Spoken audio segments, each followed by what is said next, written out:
Welcome back to WKYT Mid-Morning. Radio Eye is a volunteer-based radio reading service that distributes readings of newspapers and other printed materials. Amy Hatter and Philip Rose are here to tell us more about it. Thank you very much for coming in. Well, thank you for having us. Tell us, basically, if people are not familiar with this service, why don't you tell us about it? Yeah, so we're just a reading service for anyone who has trouble reading printed material on their own. We read newspapers, magazines, books, grocery ads. We read 65 programs a week. Even the grocery ads? Even the grocery ads. They're very popular, believe it or not.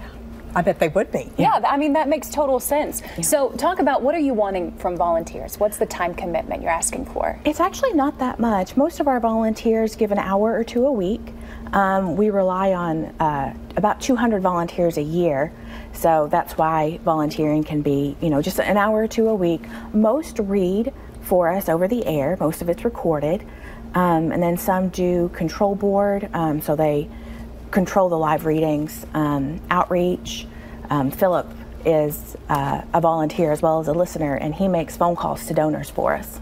And Philip, you have been using this service for a long time. Tell us about it. What does it mean to your life? Well, I've been legally blind all my life, legally and nearly blind, and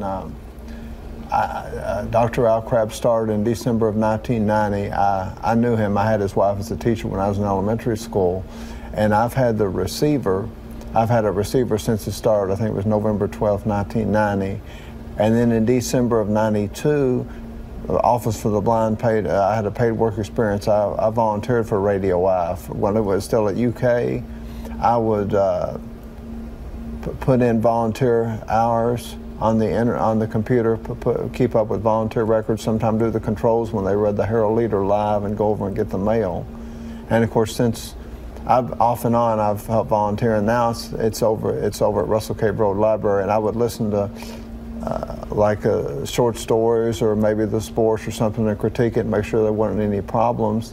Well, when I heard the reading, maybe the reader forgot to introduce his or her name or forgot to say this completes. But now I'm calling volunteers. I'm calling donors who have donated recently, and I let them know I'm a board member and a listener, because I'm both of those, and thanking them for their donation. That's working out pretty well. And obviously donations are important, but volunteering is also important. That's right. So talk about how people can get involved.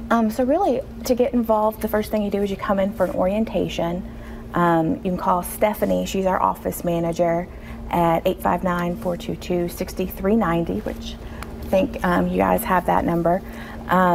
And then come in for an orientation, have to do an audition, and then a volunteer will set up what they read based on what our needs are and what they like to read.